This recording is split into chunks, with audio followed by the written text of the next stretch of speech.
Assalamualaikum warahmatullahi wabarakatuh. Bismillahirrahmanirrahim. Alhamdulillah wassalatu wassalamu ala Rasulillah wa ala alihi wa sahbihi ajma'in.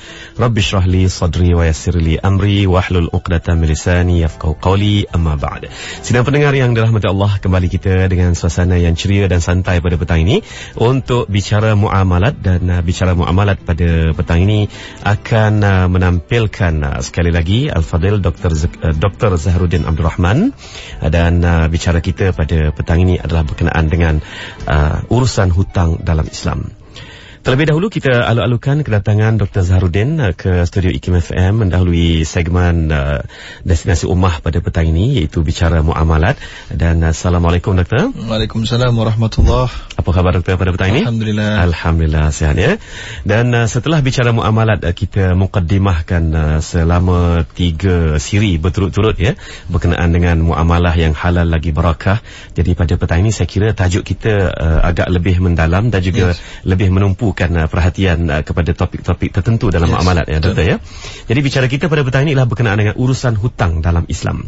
Jadi sebagai mukaddimahnya pada petang ini, mungkin kita ingin bertanya tentang ta'rif hutang dalam Islam, sebab ada juga yang menggunakan istilah pinjaman, loan dan sebagainya Doktor ya. Jadi tanpa berlengah masa, dipersilakan. Bismillahirrahmanirrahim. Assalamualaikum warahmatullahi wabarakatuh. Kepada Fadil Ustaz Zamri selaku pengemudi pada petang ini, dan juga kepada seluruh pendengar di Radio IKIM, Radio IKIM FM yang dirahmati Allah sekalian. Alhamdulillah wa bihi nasta'in wa la udwana illa 'ala zalimin. Qala rabbi shrah li sadri wa yassir li amri wa hlul 'uqdatan min lisani yafqahu qawli. Rabbi yassir wa la tu'assir ya karim, amma ba'd. Jadi yang pertama sekali, apabila kita bercerita berkenaan dengan hutang ini, dalam bahasa Arabnya disebut dainun, pluralnya duyun, yang mana dainun ini telah pun ditarifkan oleh Imam Ibn al-Arabi dalam kitab Ahkamul Quran.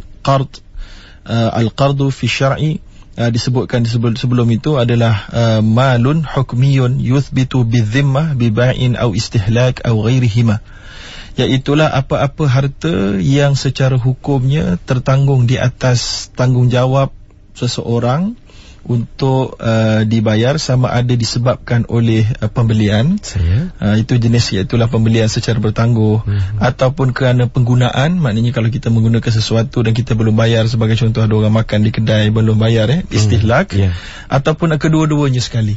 Jadi itulah dia ta'rif hutang secara umum, dan para ulama membincangkan perkataan hutang itu dan apa beza je dengan qard. Jadi qard ni hutang juga, dia adalah pinjaman kalau dalam bahasa Melayunya. Maka qard itu telah pun ditarifkan oleh para ulama sebagai tamliku syai' ala ayyarudda badalah. Artinya iaitulah memberikan pemilikan kepada seorang yang lain, dengan syarat orang yang diberikan pemilikan itu mengembalikan sama value-nya kepada apa yang telah diberikan.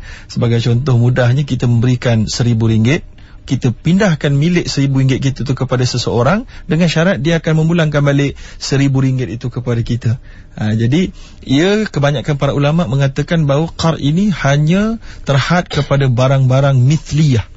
Mithliyah itu adalah barang-barang yang dia digunakan dan dikenal pasti melalui nilai, dan bukan secara item.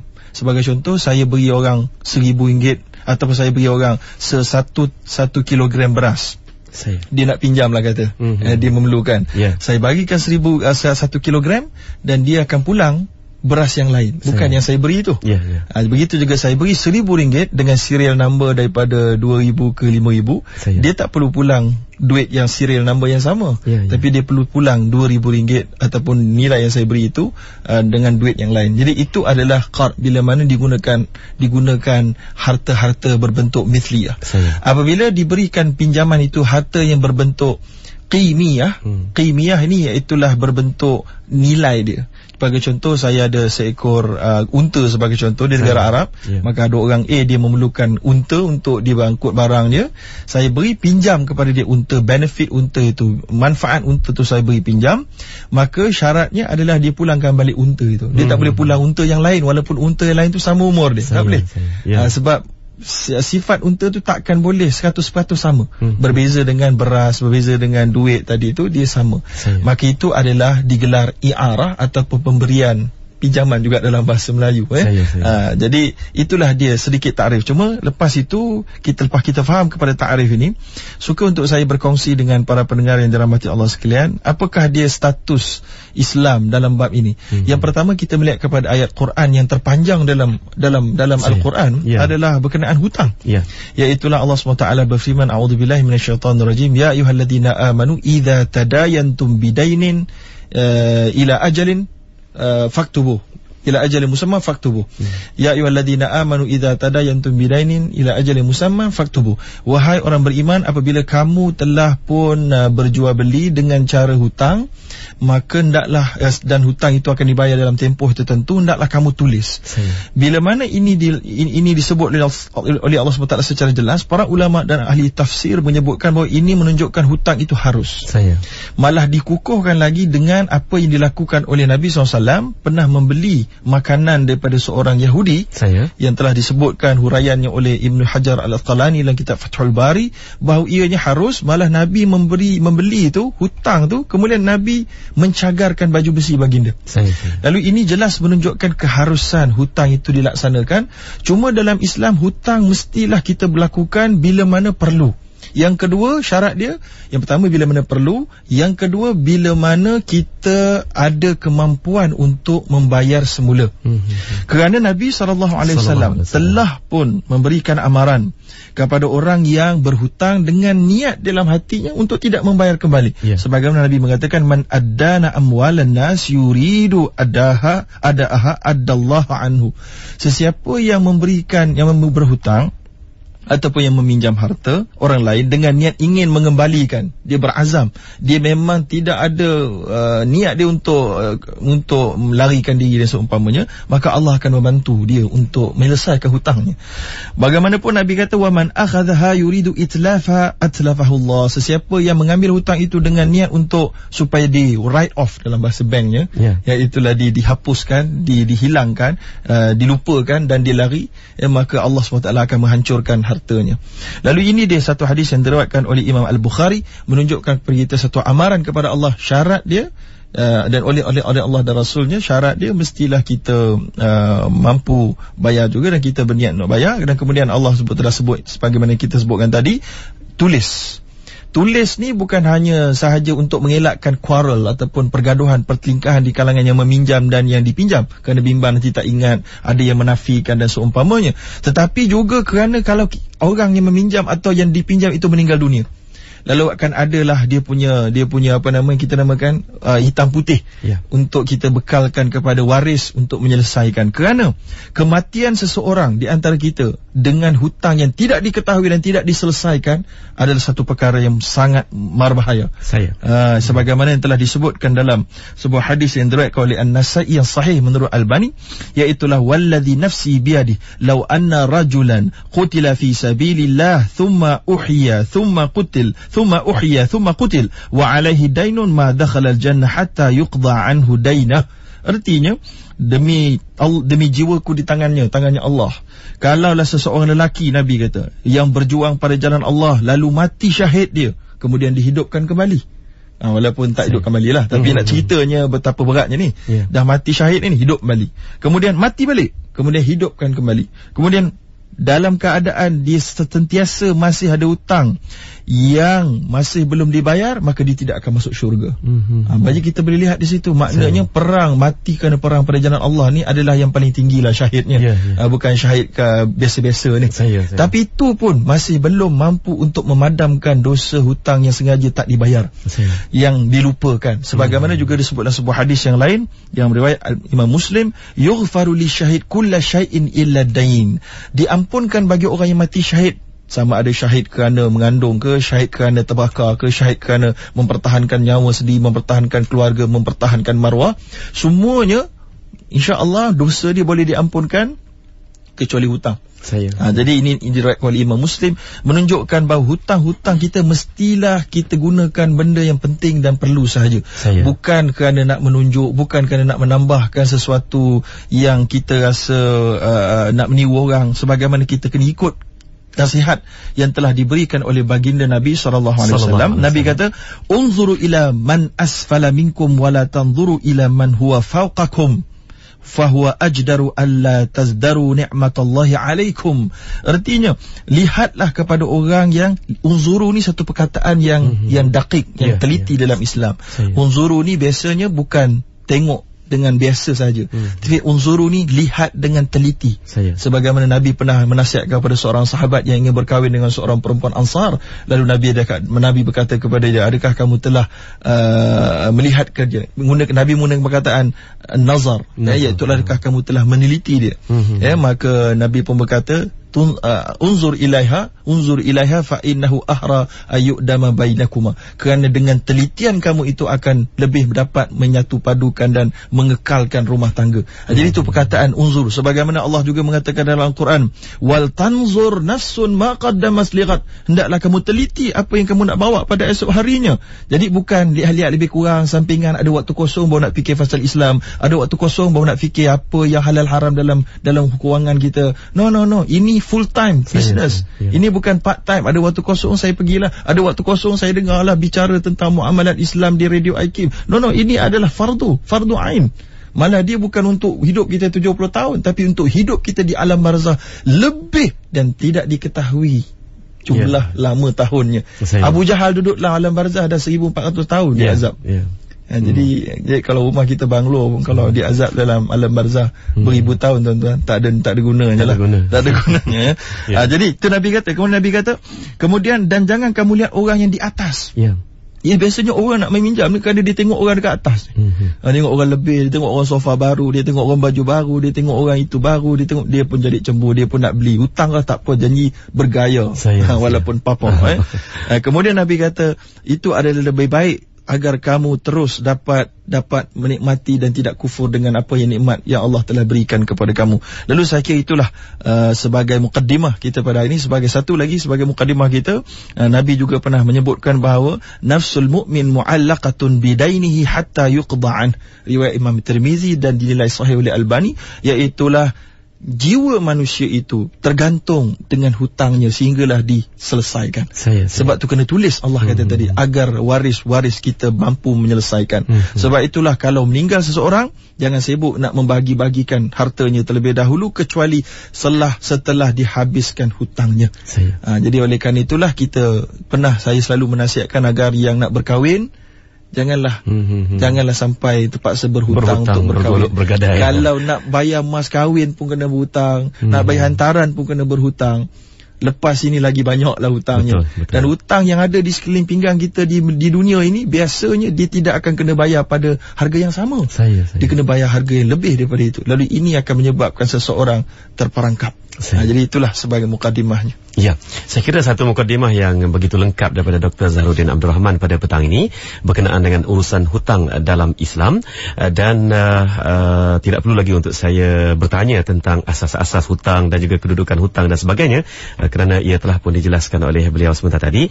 Dan saya buka talian pada masa ini 03-6205-1500 dan juga melalui SMS kami. Sistem SMS kami dapat dihubungi melalui 39111 dan typekan IKIM, jarakkan soalan ataupun komentar anda, hantarkan ke 39111 dan juga di laman Facebook IKIM FM, IKIM.FM juga telah disediakan satu post di situ untuk anda meninggalkan soalan-soalan untuk dijawab oleh Yang Berbahagia Dr. Zahruddin Abdul Rahman pada petang ini. Tanpa berlengah masa, Doktor, saya buka talian pertama pada petang ini, Doktor. Jadi Assalamualaikum. Yang Berbahagia Dr. Zahruddin Abdul Rahman. Halo. Siapa di talian ya? Assalamualaikum, saya Syafi'i daripada Sungai Besi. Okey, Syafi'i dari Sungai Besi. Silakan Syafi'i. Saya ada berhutang dengan kawan. Jadi masa di awal pinjaman tu tak dinyatakan lah kaedah pembayarannya tu. Jadi selepas satu tempoh tu dia nak menggunakan saya punya aset dan masing-masing setuju, okeylah. Saya bayar awak punya hutang dengan saya menyewakan aset saya kepada awak. Boleh ke macam tu? Terima kasih Syafi'i. Kita ikuti penjelasan di talian ya. Halo. Ya Syafi'i. Kita ikuti penjelasan di radio ya. Okey, Assalamualaikum. Assalamualaikum. Jadi soalan pertama daripada saudara Syafi'i dari Sungai Besi ya. Assalamualaikum. Halo. Ya, Assalamualaikum. Assalamualaikum. Waalaikumsalam warahmatullahi. Siapa di talian? Cik Mat cakap dari Seremban ya. Cik Mat ya? Ya. Dari Seremban. Ya. Okey, silakan Cik Mat. Soalan saya begini. Seseorang menyuruh saya supaya meminjam daripada bank dengan jumlahnya misal kata RM10,000. Pembiayaan peribadi. Jadi pembiayaan peribadi itu RM10,000 mungkin kita macam tu dia kata nanti tiap-tiap bulan saya bayar pada kamu dengan jumlahnya begini-begini dia kata. Tapi saya ni pula tak sampai beberapa tahun saya berjaya menyelesaikan hutang tu sendiri. Jadi bila saya bayar pada bank tu saya dapat dia punya rebate, potongan rebate sebab saya bayar awal. Jadi bagaimana masih lagi membayar pada saya dengan jumlah yang sama. Barangkali kalau jumlahkan jumlah yang dibayar pada saya tu nanti lebih pula sebab sudah dapat rebate daripada bank. Okey, terima kasih Cik Mat ya. Kita ikuti penjelasan di radio. Assalamualaikum. Salam. Ya, kita terima panggilan ketiga untuk pusingan pertama pada petang ini. Assalamualaikum. Assalamualaikum. Salam. Ya, siapa di talian? Azhar. Azhar dari mana Cik Azhar? Daripada Shah Alam. Dari Shah Alam, okey. Teruskan dengan soalan. Assalamualaikum Ustaz. Saya nak tanya saya dulu ada insurans konvensional, insurans diri. Lepas tu saya dah terminate, tapi dia ada return pelaburan tu setelah 5-6 tahun. So macam mana pelaburan tu boleh saya pakai tak? Okey, terima kasih Encik Azhar. Kita ikuti penjelasan di radio. Ada lagi satu. Okey, silakan soalan kedua. Yang duit yang tadi tu saya boleh anggap sebagai modal. Soalan nombor 2, saya dah tukar insurans kredit kepada Islamic jugalah. NCB boleh transfer tak? NCB untuk ditransfer ya. Okey, kita ikuti penjelasan doktor. Assalamualaikum. Lagi yang ketiga boleh? Yang ketiga. Silakan yang ketiga. Yang ketiga saya ada buat bangunkan sistem MLM. Tapi saya rasa sistem tu memang yang tak ikut syariah lah. Tapi upah saya pakai tu macam mana? Upah apa dia? Upah membangunkan sistem MLM tu. Oh, okey. Kita ikuti penjelasan di radio ya. Okey, Assalamualaikum. Okey, 3 soalan daripada Encik Azhar tadi. InsyaAllah di pusingan kedua nanti kita akan buka pula talian dan juga merujuk kepada SMS serta Facebook pada petang ini. Jadi doktor silakan. Okey, bismillah walhamdulillah. Yang pertama sekali berkenaan soalan daripada Encik Syafi'i, pinjaman dengan kawan, kemudian dalam satu tempoh waktu yang tidak disyaratkan di peringkat awal. Saya pemberi pinjam menyewakan aset dia kepada peminjam. Ya. Okey. Jadi di sini ada masalah sikit kerana Nabi SAW telah pun menyebut dalam sebuah hadis riwayat Tirmizi yang dinilai sebagai hasan. Ya, yang mana disebutkan la yahillu bai'un wa salaf. Salaf ni bukan salafi lah. Ya, salaf ini iaitulah perkataan yang bermaksud qard pada pandangan ahli Hijaz dan Najd. Ya, jadi di negara mereka memanggil hutang itu qard itu salaf. Ya, jadi dan Nabi SAW berada di Hijaz, maka Nabi memanggil qard juga sebagai salaf pada ketika-ketikanya. Lalu erti daripada hadis itu tidak halal lah digabungkan jual beli dengan hutang. Okey. So jadi disebutkan tadi bahawa Encik Syafi'i katalah Encik Syafi'i memberikan hutang kepada orang A, kemudian hutang itu kata tidak ada faedah, tidak ada interest, bayar sebiji macam jumlah yang diberikan. Itu alhamdulillah. Tapi di tengah-tengah tu pula tiba-tiba nak beri pinjam. Nak beri sewakan barang. Jadi di situ akan timbul disebutkan dalam istilah fiqh tuhmah. Iaitulah kemungkinan dan ada syubhahnya di situ kerana kemungkinan boleh menjadi hilah untuk memasukkan dalam jumlah sewaan itu interest. Jadi oleh kerana itu tidak dibenarkan. Tidak dibenarkan. Maka kita bimbang kat situ boleh berlakunya syubhatul riba. Maka eloknya kita jangan terlibat dengan memberikan sewa selagi mana belum diselesaikan jumlah hutang tadi. Itu soalan yang pertama. Soalan yang kedua daripada Encik Muhammad daripada Seremban iaitulah pinjaman peribadi daripada bank RM10,000. Tidak dinyatakan tadi pinjaman tu pinjaman peribadi daripada Islamic bank ataupun daripada conventional bank. Kalau daripada conventional bank dekat situ dah habislah. Tapi kalau daripada Islamic bank kita kena betulkan sekali lagi terminologi yang kita guna bukan pinjaman peribadi, tetapi pembiayaan peribadi kerana telah diubah kontrak relationship di antara pelanggan dengan bank. So Islamic Bank dia tidak memberi pinjam, dia memberikan urusan niaga. Mana bila kita datang ke Islamic Bank nak buat pembiayaan peribadi, maka kita akan membeli saham daripada bank, macam kita cerita minggu lepas. Kita beli saham daripada bank, jadi bank pun beli balik, dan seumpamanya itu dinamakan bai'ul inah, satu pandangan yang diterima pakai di Malaysia oleh ulama-ulama Malaysia. Lalu kemudian kalau kita settle, kalau kita pinjam, kita buat bayar 10,000, kita dapat cash 10,000, dan total yang perlu kita bayar kepada Islamic Bank sebagai contoh kata 15,000 dalam tempoh setahun ke 3 tahun. Tapi tiba-tiba Encik Mat tadi kata bahawa dalam tempoh tu, sebelum sampai tempoh hujung tu dapat diselesaikan. Kata dia dapat durian runtuh apa-apa, dapat diselesaikan. Maka kerana dapat diselesaikan lebih awal, maka bank memberikan diskaun. Ini dinamakan konsep ibra' ataupun berdasarkan kepada satu kaedah da'u wa ta'ajjalu di satu sebuah hadis, walaupun hadis itu ada pertimbangan dari sudut sanad dia, iaitulah kamu bayar awal, kami akan bagi diskaun. Jadi itu pernah dinisbahkan kepada Nabi, menyebutkan kepada kaum Yahudi yang berada di Madinah, ya. Jadi kalau kamu bayar awal, kami bagi diskaun hutang-hutang tu. Jadi konsep itu diterima pakai oleh ulama fiqh tu, utamanya di zaman ini. Lalu rebate itulah dia datangnya, itulah namanya rebate tadi. Jadi sekarang ni katalah rebate tu, dengan rebate itu daripada 10,000 tu kita kena bayar, jadi dia patutnya kena bayar 15,000, jadi kena bayar 11,000 je. Jadi tak ada masalah lah. Tak ada masalah lah. Jadi kemudian itu soalan yang kedua. Soalan yang ketiga, Encik Azhar daripada Shah Alam, ada 3 soalan, iaitulah insurans konvensional telah pun ditamatkan, Alhamdulillah, satu pengorbanan dan tahniah juga, ya. Kemudian ada return kerana pelaburannya. Jadi kalau return kerana pelaburan, insurans konvensional, tidak ada mana-mana pengesahan daripada mana-mana orang yang bertanggungjawab dari sudut syariah untuk mereka sahkan pelaburan tu halal. Justru pelaburan tu terdedah kepada haram atau syubhah. Dengan sebab itu, semua return tadi ni kalau ikut hukum asal daripada Majlis Fatwa Kebangsaan yang mengatakan insurans konvensional adalah haram, maka semua pelaburan dan return daripada pelaburan itu juga haram. Bila haram boleh tak guna untuk diri kita sendiri? Tak boleh. Dia mesti bagi kepada semuanya, kepada fakir miskin atau kepada masalah amah yang kita tak boleh tumpang atas dirama itu. Tetapi ditanyakan juga tadi, adakah dia boleh kita ambil modal balik?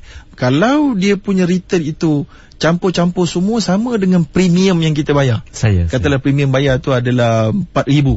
Jadi kita dah premium tu mungkin dah mengecut, kemudian hasil daripada pelaburan tu adalah 3,000. Maka itu boleh. Sebab itu yang disebutkan oleh Allah SWT, wa in tubtum falakum ru'usu amwalikum la tadlimuna wa la tuzlamun. Dan kalau kamu bertaubat, bagi kamu adalah pokok mata wang kamu, itulah modal kamu, dan kamu tidak akan dizalimi dengannya dan tidak akan menzalimi orang lain. Soalan yang kedua daripada Encik Azhar, NCB transfer ini dia perkara neutral. Sama boleh tak ditransfer, saya kira perkara ini tidak ada banyak masalah. Kalaulah takaful tu boleh menerima NCB itu, maka tidak ada apa-apa halangan yang besar di situ. Kemudian yang ketiga, sistem MLM yang telah dibangunkan oleh Encik Azhar ni. Wah, hebat ni. Bukan calon orang nak bangunkan sistem komputernya. Jadi upah yang diterima bagaimana? Kalau kita bangun sesuatu benda yang tidak kita sendiri tahu kata benda itu tak halal, maka semua kerja yang di atas benda yang tidak halal adalah tidak halal. Sebagaimana yang telah pun disebutkan oleh Nabi tentang pembawa arak, pemberi minum arak, pembuatnya, penghilangnya, semua 10 kumpulan dalam hadis riwayat Tirmizi ini disebutkan oleh Nabi adalah terjebak dalam haram. Sebagaimana juga Nabi menyebutkan bahawa haramnya makan khinzir dan dan juga mengambil harga daripada khinzir dan mengambil harganya juga tidak dibenarkan. Lalu maknanya apa-apa sahaja benda haram, kita penyedia dia, wala ta'awanu 'alal itsmi wal 'udwan. Jangan kamu membantu dengan benda yang membawa kepada dosa dan permusuhan, Nabi kata. Oleh kerana itu pendapatan itu tidak halal. Tidak halal. Jadi ad-dalu 'ala syarri kafa'ilih.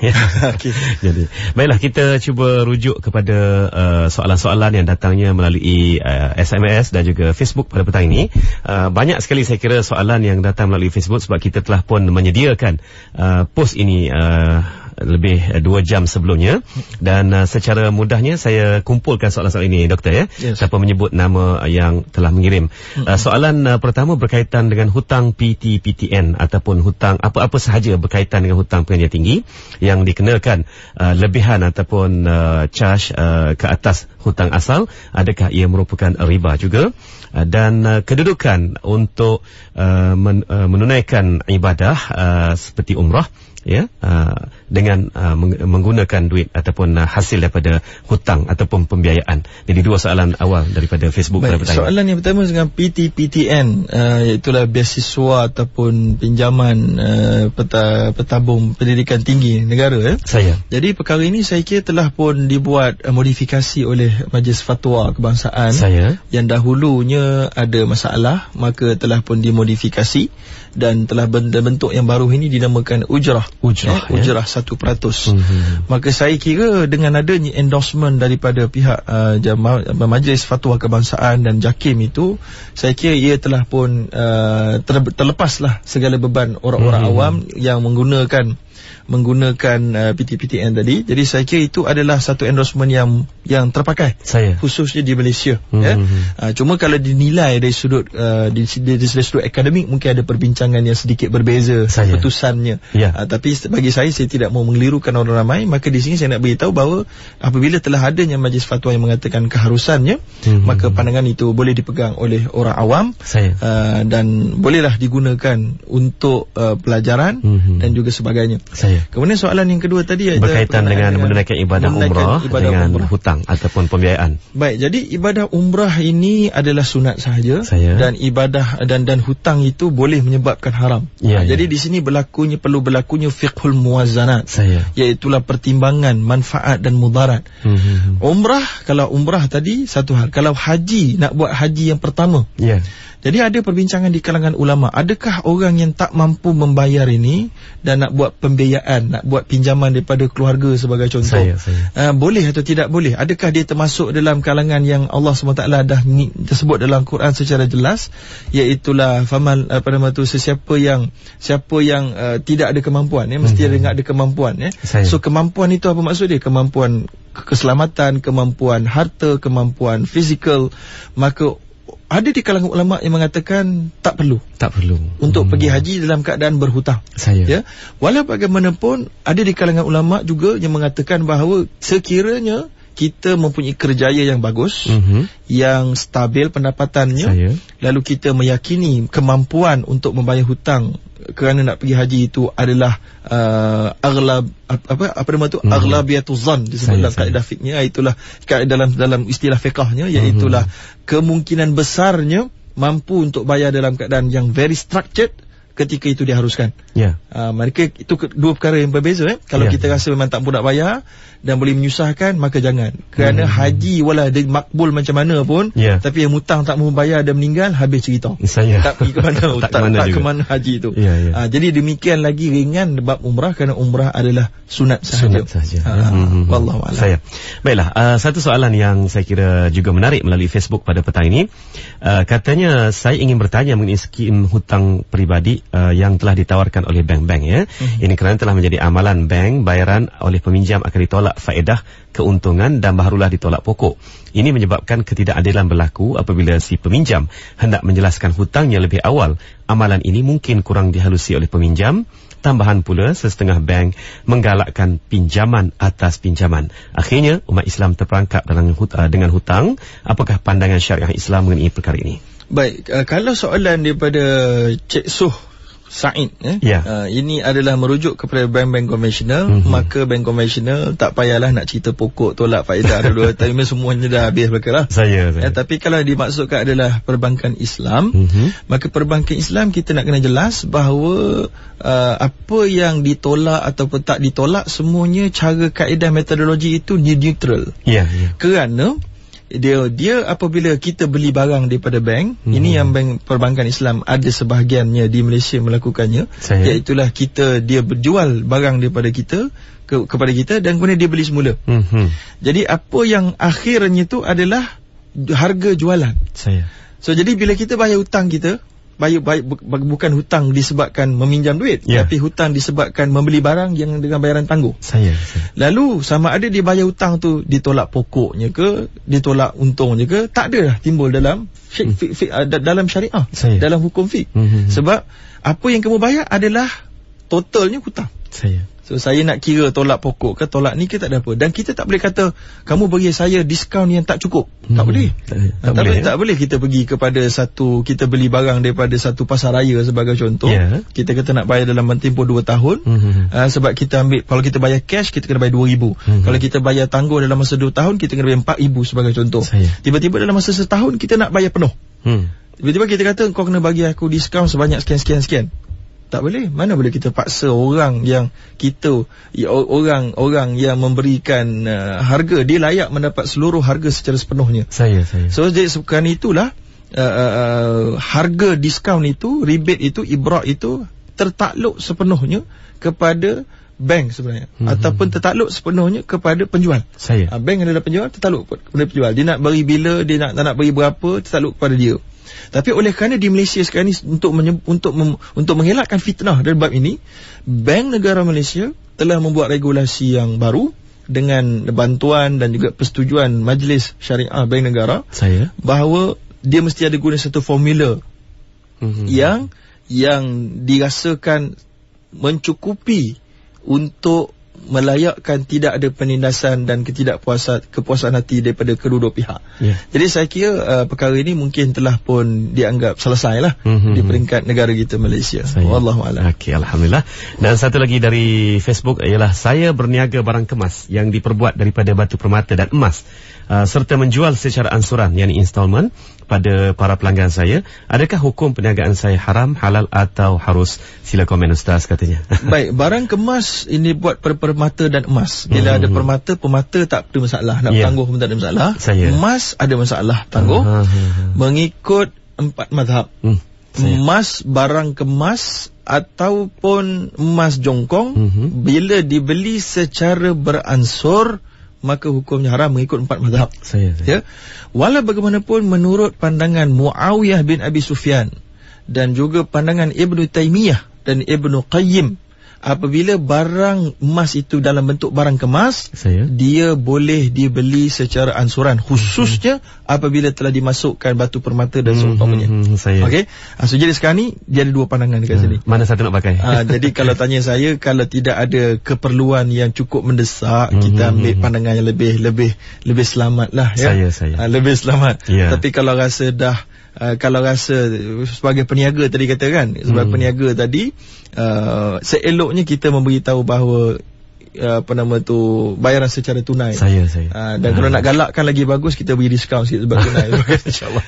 Jadi biar ada kedua-dua pihak, ya. Baiklah, kita terima panggilan melalui talian telefon untuk pusingan kedua ini. Assalamualaikum. Ya, Assalamualaikum. Waalaikumsalam. Siapa di talian? Ya, saya Muhammad daripada Kuantan. Muhammad dari Kuantan. Teruskan dengan soalan, ya.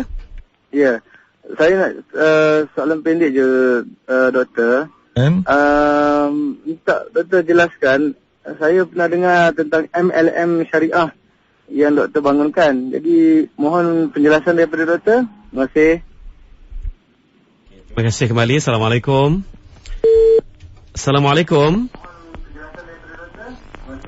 Ya, Assalamualaikum. Waalaikumsalam. Ya, siapa di talian? Saya Mazli dari Bagan Serai, Perak. Mazli, teruskan dengan soalan Mazli. Assalamualaikum doktor. Saya nak tanya soalan. Apa hukum meminjam 4 item selain daripada emas dan perak? Contohnya meminjam garam. Dan juga apakah hukumnya kalau peminjam mensyaratkan, contohnya kita pinjam garam, contoh garam laut. Kita esok kamu bayar saya dengan garam bukit contohnya, sebab tu garam bukit tu lebih mahal kan. So macam mana dia punya nilai tak sama. Okey, itu jelah. Assalamualaikum. Dan soalan ketiga untuk pusingan kedua. Assalamualaikum. Waalaikumsalam. Ya, siapa di talian? Saya Ainun daripada Kuantan. Ainun dari Kuantan. Teruskan dengan soalan. Saya nak tanya macam mana kalau kita nak pergi haji menggunakan wang KWSP? Itu saja. Terima kasih. Assalamualaikum. Salam. Okay, satu lagi soalan. Assalamualaikum. Salam. Ya, siapa di talian? Terima kasih. Assalamualaikum. Ya, Waalaikumsalam warahmatullahi. Siapa di talian? Azizi daripada PJ. Azizi dari PJ. Teruskan. Okey. Saya tanya macam mana industri takaful di Malaysia? Bagaimana konsep betul-betul melandaskan syariah? Terima kasih. Assalamualaikum. Assalamualaikum. Okey, ada 4 soalan untuk pusingan kedua ini. Silakan doktor. Bismillahirrahmanirrahim. Alhamdulillah. Yang pertama sekali tentang Encik Muhammad daripada Kuantan bertanya tentang multi-level patuh syariah yang saya bangunkan. Sebenarnya saya tidak pernah membangunkan. Saya hanya membantu dari sudut menyelia dan mencadangkan beberapa struktur. Jadi Alhamdulillah, dan multi-level tersebut telah pun berada di pasaran. Tapi saya tak pastilah boleh disebut atau tidak. Nanti jadi kempen pula. Jadi bolehlah cari di pasaran. Yang ada nama saya sebagai penasihat syariahnya. Dan sentiasa kita dari semasa ke semasa cuba untuk memantau dengan lebih detail lagi kalau ada tersilap. Dan mungkin sebagai manusia mungkin kita ada terlepas pandang yang kalau dapat dilihat oleh mana-mana pengguna, boleh diadukan kepada kami. Tapi itu setakat kemampuan kami, itulah yang ada dengan dalam keadaan yang perlu menuruti KPDNKK punya keperluan. Sebab dia tak boleh nak cipta satu multi-level yang begitu berbeza sehingga nanti tak masuk dalam kategori multi-level. Jadi itu setakat yang kita mampu. Yang keduanya daripada Encik Mazdi daripada Bagan Serai, iaitulah hukum meminjam 4 item yang lain. Jadi 4 item tu dia dimaksudkan, yang saya faham, iaitulah Nabi ada sebut 6 item daripada yang hadis yang pernah kita bacakan dahulu. Jadi 2 iaitulah mata wang, emas dan perak. 4 lagi iaitulah kurma dan gandum, barley dan juga garam. Jadi ditanyakan bagaimana pinjam 4 item. Ini soalan yang menarik. Sebab sangat-sangat jarang kita mendapat soalan ini. Sebab biasanya orang tak meminjam beras. Orang tak pinjam beras, saya rasa. Tapi kalau katalah ada, maka dia tertakluk kepada kaedah yang telah pun kita bincangkan, iaitulah kullu qardin jarra naf'an fahuwa riba. Setiap pemberian pinjam yang mensyaratkan pulangannya lebih daripada apa yang diberi adalah riba. Riwayat Ibnu Majah. Hadis itu memang ada perbincangan sanad dia, tetapi telah pun ijma' menurut Ibnu Qudamah, Ibnu Munzir telah pun ijma' bahawa perkara itu tidak dibenarkan. Dia sudah disebut makna min haitsul makna adalah sahih. Maka kita nak sebutkan maknanya kalau kita beri pinjam garam, yang mana garam itu garam laut ni saya tak pastilah ada untuk apa gunanya. Tapi kalau garam laut tu maksud diguna untuk benda asasi, untuk masakan tadi tu, ataupun untuk apa juga yang telah diproses yang boleh digunakan sebagai bahan asasi, maka dia termasuk dalam staple food.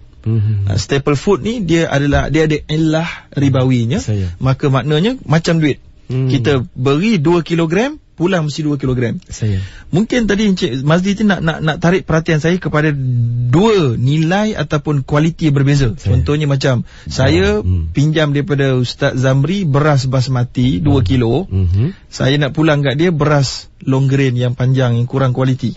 So jadi takkan saya nak pulang 2 kilo juga. Rugilah Ustaz Zamri. Tapi dalam Islam tak kira, sama je.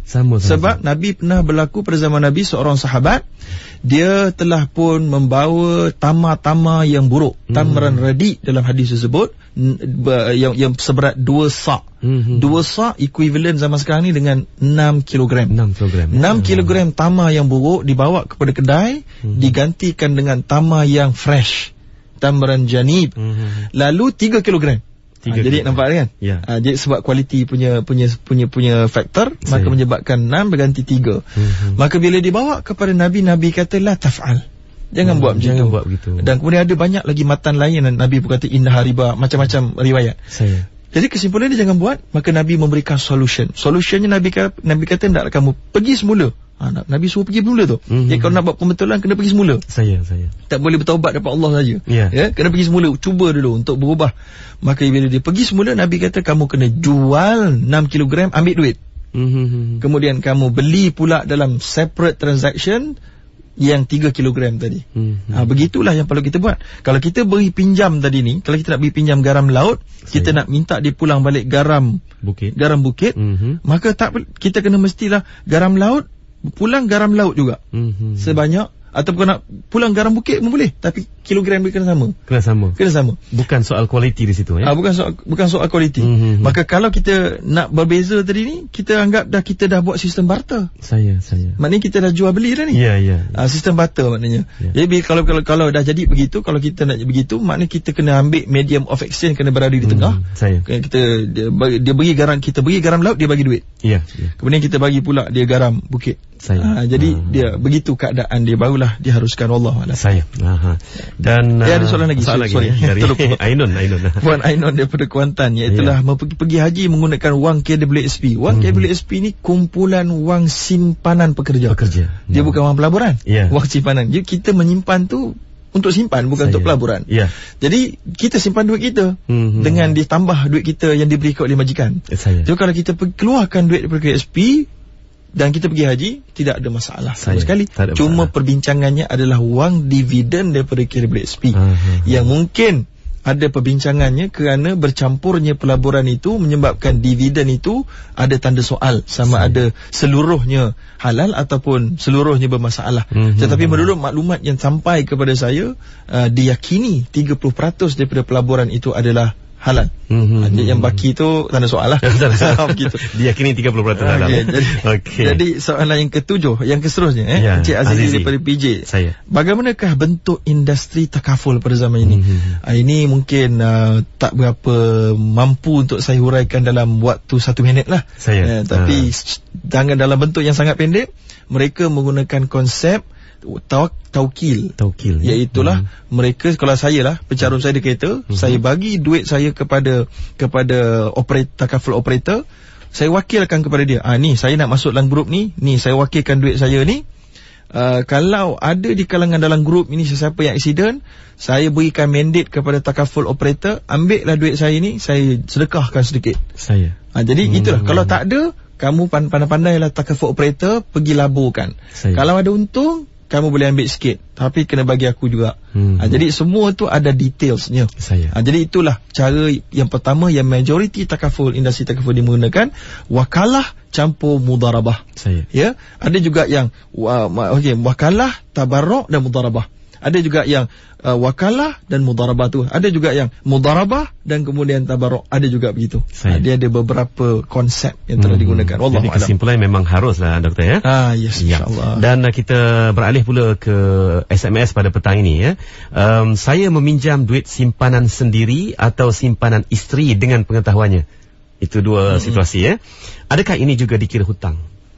Saya pinjam duit simpanan sendiri. Saya nampak di sini berkenaan dengan satu akaun yang memang dijanjikan sebagai akaun kekal yang tidak akan diusik dengan mudah secara harian ataupun secara common begitu. Saya kira tak adalah istilah saya pinjam duit sendiri ni. Duit sendiri ni kita tak pinjam lah. Sebab kita tak boleh meminjam daripada diri kita sendiri. Betul. Malah kalau kita anak kita pun, kita sebagai ayah, kita meminjam daripada anak pun sebenarnya tidak dianggap satu peminjaman. Sebenarnya malah ada di kalangan ulama kata boleh kena riba pun tak apa. Jadi tapi itu tak apalah, perbincangan berbeza. Cuma dia bergantung kepada satu nas, iaitu anta wa maluka li abik. Kamu dan harta kamu adalah milik bapa kamu. Jadi sebab tu dia kira poket kanan dan poket kiri. Tak ada masalah pinjam. Tapi kalau simpanan isteri, itu ada pinjam.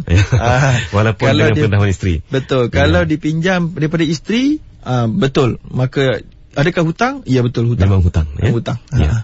Dan kalau isteri kenakan riba? Tak boleh. Tapi kalau dia buat wajah kesian, isteri halalkan, alhamdulillah lah. Alhamdulillah ya. Dan satu pertanyaan juga berkenaan dengan bagaimana harta pusaka, yakni tanah sawah yang telah digadai kalau tidak dapat ditebus semula, adakah juga dianggap berhutang? Harta pusaka yang digadai tidak dapat ditebus semula saya tak pasti kenapa dia tidak dapat ditebus semula itu. mungkin kesilapan teknikal agaknya. Tapi sepatutnya harta pusaka tadi ni yang telah digadaikan, perlu digadaikan untuk apa? Kalau lah kata sama ada dipajak atau digadaikan. Kalau dipajakkan maka dia kena tuntut lah. Tapi kalau digadaikan dan tak dapat nak ditebus semula, dia tidak lagi dianggap sebagai milik kita lah. Dia terkeluar lah. Sebab kalau kita dah gadai, milik kita memang ada kat situ, tapi dengan syarat kita kena bayar. So kalau kita tak mampu nak bayar, pemegang gadaian tu berhak untuk mencairkannya melalui cara jualan. Kalau dia jual, lelong dan sebagainya, tiba-tiba ada lebih, kita berhak untuk dapat lebih. Kalau kurang, kira habislah. Maknanya sebab biasanya gadai ni kerana ada hutang yang menyebabkan kita terpaksa gadainya. Dia nak cover hutang kita tadi ni. Jadi terpulanglah kat sini. Dia hutang kalau tak settle lagi dengan setelah gadaian itu dicairkan, maka kita masih berhutang dengan orang yang tu. Dia ada kes yang sebaliknya yang tidak dapat dijelaskan dalam mesej pendek. Mungkin juga adalah kes warisan sebenarnya. Dan banyak sebenarnya soalan yang tidak dapat kita raikan di sini kerana kesuntukan masa. Walaupun saya telah cuba untuk menggabungkan antara soalan dan juga bertanya kepada Dr. Zahruddin dengan secara mudahnya untuk kita mendapatkan penjelasan secara terbuka, walaupun soalan-soalan yang ditanya ini bukanlah soalan daripada anda sendiri, rakan-rakan pendengar IKIM FM. Dan satu soalan kesimpulan penghujung saya, Doktor. Saya nak cadangkan Islamic Banking tambah satu lagi khidmat, iaitu sekiranya kita meninggal dunia, segala loan kita ataupun pinjaman kita, pembiayaan sepatutnya dengan mana-mana bank boleh ditolak terus dari saving ataupun current account kita di mana-mana bank. Setelah ditolak semua hutang, sekiranya ada baki dari saving account itu, barulah diberi kepada pewaris. Jadi adakah keadaan ini telah pun wujud atau sememangnya belum wujud? Okey, terima kasih kepada cadangan ini. Saya terpaksa mengaku bahawa saya kurang pasti sama ada ini disediakan. Saya ingat saya ada pernah bincang lama dulu dengan perbankan Islam, tapi saya terlupa update-nya, apa bentuknya. Jadi kalau kita apalah, saya akan cuba tanya kepada mereka yang berwajib dan insya-Allah kita akan bawa kepada minggu hadapan insya-Allah. Jadi saya rasa mungkin sekadar itu yang kita ada waktu, dan saya jemputlah kepada para pendengar yang tak berputus-putus bertanya ini untuk sambil tu merujuk juga ke website saya www.zaharuddin.net dan juga Facebook di zaharuddin.net. Semoga kita sama-sama dapat menyeduk beberapa mutiara ilmu di sana. Wallahu a'lam. Terima kasih kepada Dr. Zahruddin Abdul Rahman di atas perkongsian ilmu yang cukup bermanfaat pada petang ini berkenaan dengan urusan hutang dalam Islam. Sehingga kita bertemu lagi dalam segmen Muamalat Islam yang akan datang. Wabillahi taufiq wal hidayah. Wassalamualaikum warahmatullahi wabarakatuh.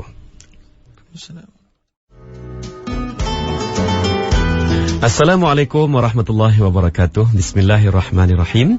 Alhamdulillah wassalatu wassalamu ala Rasulillah wa ala alihi wa sahbihi ajma'in.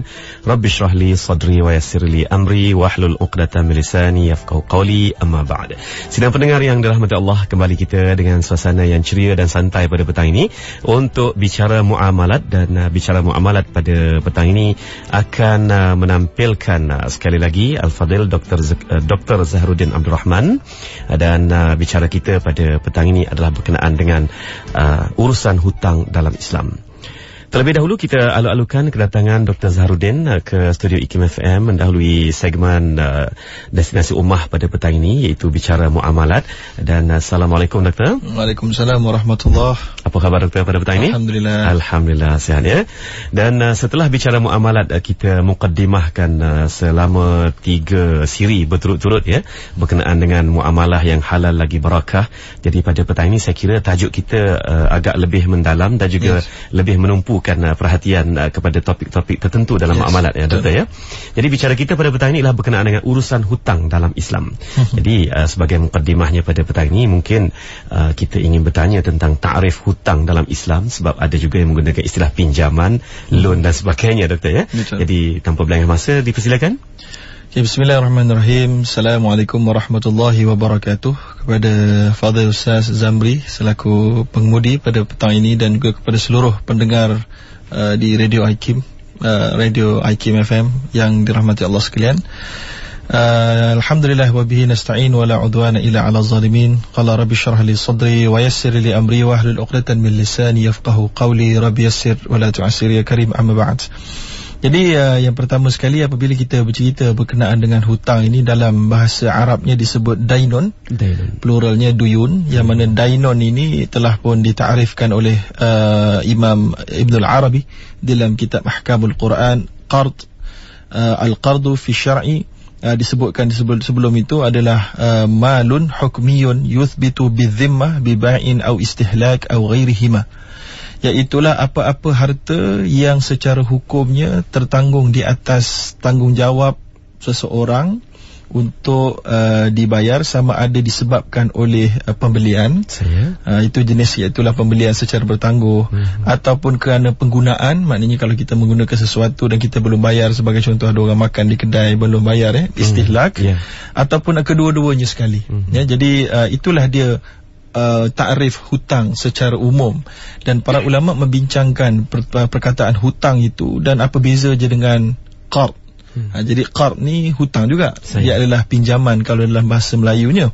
Maka qard itu telah pun ditakrifkan oleh para ulama sebagai tamliku syai' ala ayyarudda badalah.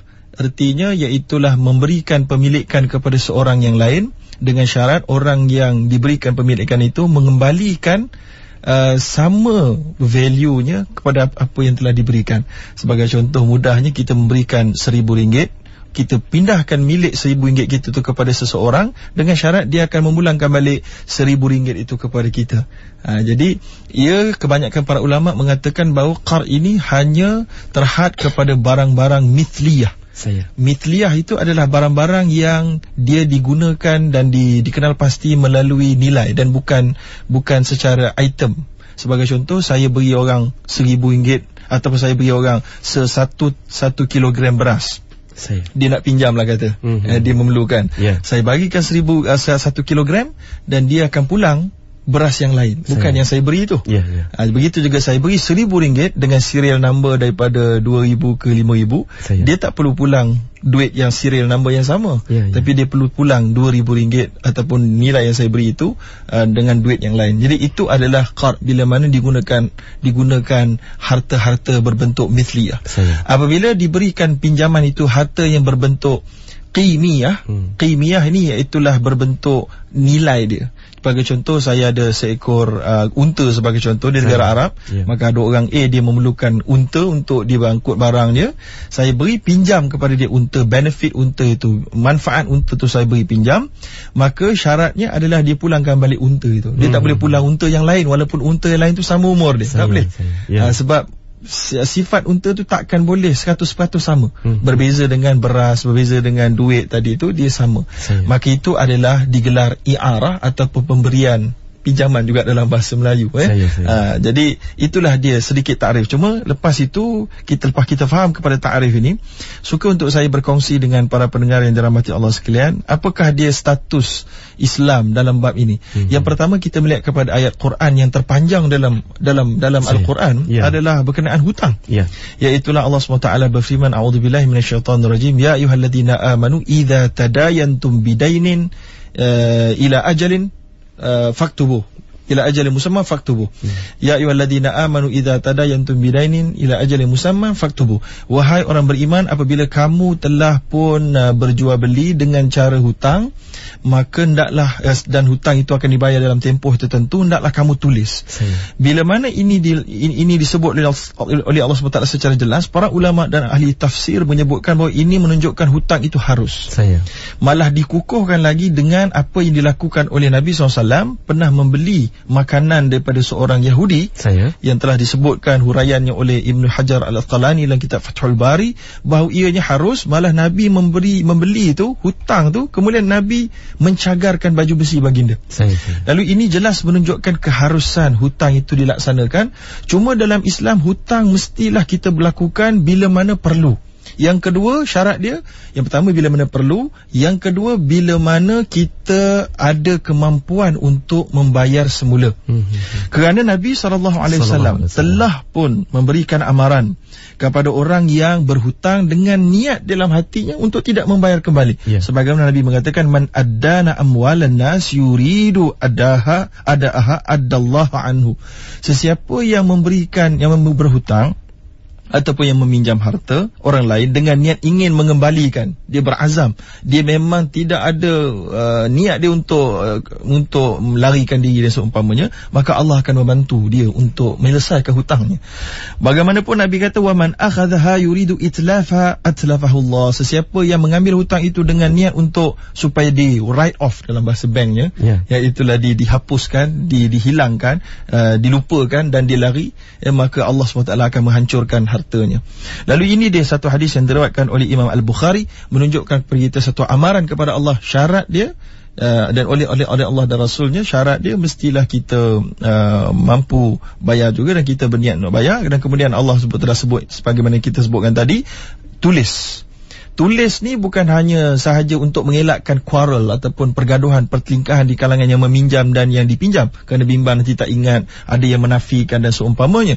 Tetapi juga kerana kalau orang yang meminjam atau yang dipinjam itu meninggal dunia, lalu akan adalah dia punya apa nama kita namakan hitam putih, untuk kita bekalkan kepada waris untuk menyelesaikan. Kerana kematian seseorang di antara kita dengan hutang yang tidak diketahui dan tidak diselesaikan adalah satu perkara yang sangat berbahaya. Sebagaimana yang telah disebutkan dalam sebuah hadis yang diriwayatkan oleh An-Nasa'i yang sahih menurut Albani, iaitulah walladhi nafsi biyadi law anna rajulan qutila fi sabilillah thumma uhiya thumma qutil thumma qutil wa alaihi dainun ma dakhala al-jannah hatta yuqda anhu dainah. Artinya, demi jiwaku di tangannya Allah, kalaulah seseorang lelaki, Nabi kata, yang berjuang pada jalan Allah lalu mati syahid dia, kemudian dihidupkan kembali, walaupun tak hidup kembali lah, tapi nak ceritanya betapa beratnya ni. Dah mati syahid ni, hidup kembali, kemudian mati balik, kemudian hidupkan kembali, kemudian dalam keadaan dia sentiasa masih ada hutang yang masih belum dibayar, maka dia tidak akan masuk syurga. Bagi kita boleh lihat di situ, maknanya perang, mati kerana perang pada jalan Allah ni adalah yang paling tinggilah syahidnya. Bukan syahid biasa-biasa ni. Tapi itu pun masih belum mampu untuk memadamkan dosa hutang yang sengaja tak dibayar, yang dilupakan. Sebagaimana juga disebut dalam sebuah hadis yang lain yang riwayat Imam Muslim, yughfaru li syahid kulla syai'in illa dain. Diampunkan bagi orang yang mati syahid, sama ada syahid kerana mengandung ke, syahid kerana terbakar ke, syahid kerana mempertahankan nyawa sendiri, mempertahankan keluarga, mempertahankan maruah, semuanya insya-Allah dosa dia boleh diampunkan kecuali hutang. Jadi ini diriwayatkan oleh Imam Muslim, menunjukkan bahawa hutang-hutang kita mestilah kita gunakan benda yang penting dan perlu sahaja, bukan kerana nak menunjuk, bukan kerana nak menambahkan sesuatu yang kita rasa nak meniru orang. Sebagaimana kita kena ikut nasihat yang telah diberikan oleh baginda Nabi SAW. Nabi kata, unzuru ila man asfala minkum wala tanzuru ila man huwa fawqakum fahuwa ajdaru alla tazdaru ni'matallahi alaikum. Artinya, lihatlah kepada orang yang, unzuru ni satu perkataan yang dakik, yang teliti dalam Islam. Unzuru ni biasanya bukan tengok dengan biasa saja, tapi unzuru ni lihat dengan teliti. Sebagaimana Nabi pernah menasihatkan kepada seorang sahabat yang ingin berkahwin dengan seorang perempuan Ansar, lalu Nabi berkata kepada dia, adakah kamu telah melihat kerja, Nabi menggunakan perkataan nazar, iaitu adakah kamu telah meneliti dia. Maka Nabi pun berkata, unzur ilaiha fa innahu ahra ayyudama bainakuma, kerana dengan telitian kamu itu akan lebih dapat menyatu padukan dan mengekalkan rumah tangga. Jadi itu perkataan unzur. Sebagaimana Allah juga mengatakan dalam Al-Quran, wal tanzur nafsun ma qaddamat lighat, hendaklah kamu teliti apa yang kamu nak bawa pada esok harinya. Jadi bukan lihat-lihat lebih kurang sampingan, ada waktu kosong baru nak fikir pasal Islam, ada waktu kosong baru nak fikir apa yang halal haram dalam kewangan kita. No, ini full time business. Ini bukan part time. Ada waktu kosong saya pergilah, ada waktu kosong saya dengarlah bicara tentang muamalat Islam di Radio IKIM. No, ini adalah fardu ain. Malah dia bukan untuk hidup kita 70 tahun, tapi untuk hidup kita di alam barzah lebih dan tidak diketahui jumlah lama tahunnya. Abu Jahal duduk dalam alam barzah dah 1400 tahun dia azab. Jadi kalau rumah kita banglo, kalau diazab dalam alam barzah beribu tahun, tuan-tuan, tak ada gunanya lah. Tak ada gunanya. Jadi itu Nabi kata, kemudian dan jangan kamu lihat orang yang di atas. Ya, biasanya orang nak main minjam ni kerana dia tengok orang dekat atas. Tengok orang lebih, dia tengok orang sofa baru, dia tengok orang baju baru, dia tengok orang itu baru, dia tengok, dia pun jadi cemburu, dia pun nak beli. Hutang lah tak apa, janji bergaya. Walaupun papa. Kemudian Nabi kata, itu adalah lebih baik agar kamu terus dapat menikmati dan tidak kufur dengan apa yang nikmat yang Allah telah berikan kepada kamu. Lalu saya kira itulah sebagai mukaddimah kita pada hari ini. Sebagai satu lagi, sebagai mukaddimah kita, Nabi juga pernah menyebutkan bahawa nafsul mu'min mu'allaqatun bidainihi hatta yuqda'an. Riwayat Imam Tirmizi dan dinilai sahih oleh Albani, iaitulah jiwa manusia itu tergantung dengan hutangnya sehinggalah diselesaikan. Sebab tu kena tulis, Allah kata tadi, agar waris-waris kita mampu menyelesaikan. Sebab itulah kalau meninggal seseorang, jangan sibuk nak membagi-bagikan hartanya terlebih dahulu, kecuali setelah dihabiskan hutangnya.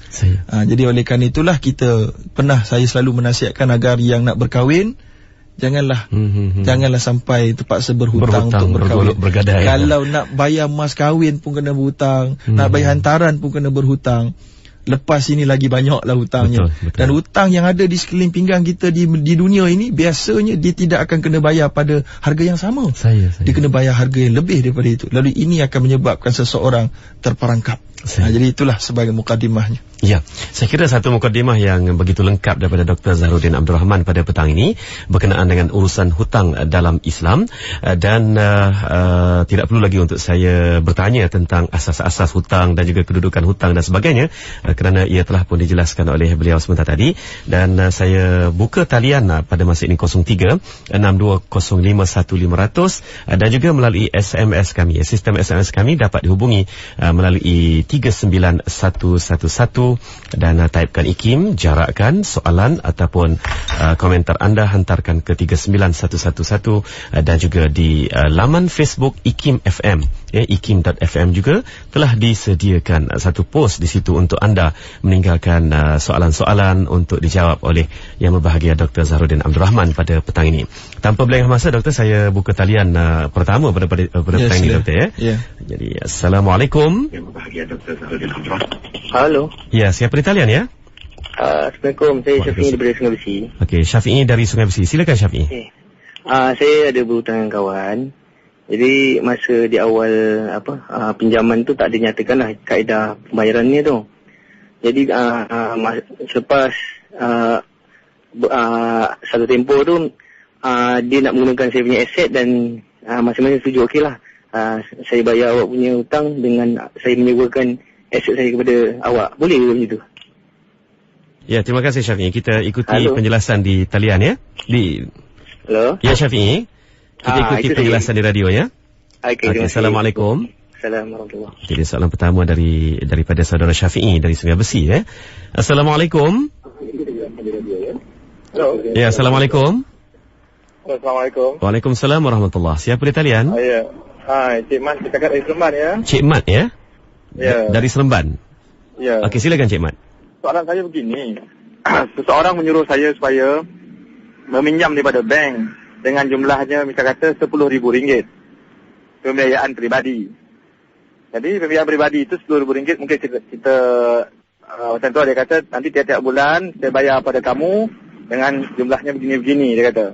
Tapi saya ni pula tak sampai beberapa tahun saya berjaya menyelesaikan hutang tu sendiri. Jadi bila saya bayar pada bank tu saya dapat dia punya rebate, potongan rebate sebab saya bayar awal.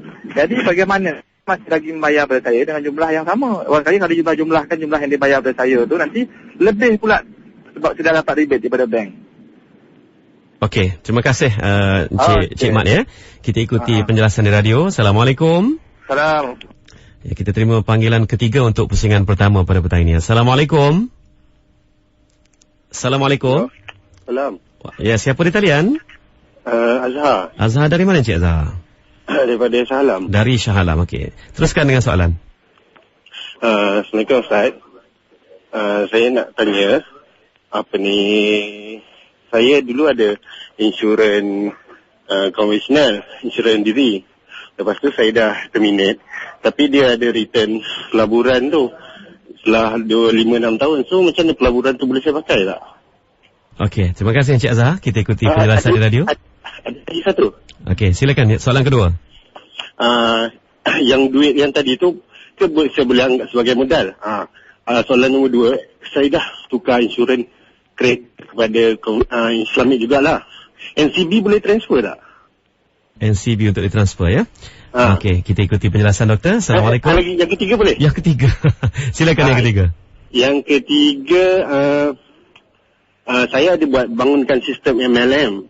Tapi saya rasa sistem tu memang yang tak ikut syariah lah. Tapi upah saya pakai tu macam mana?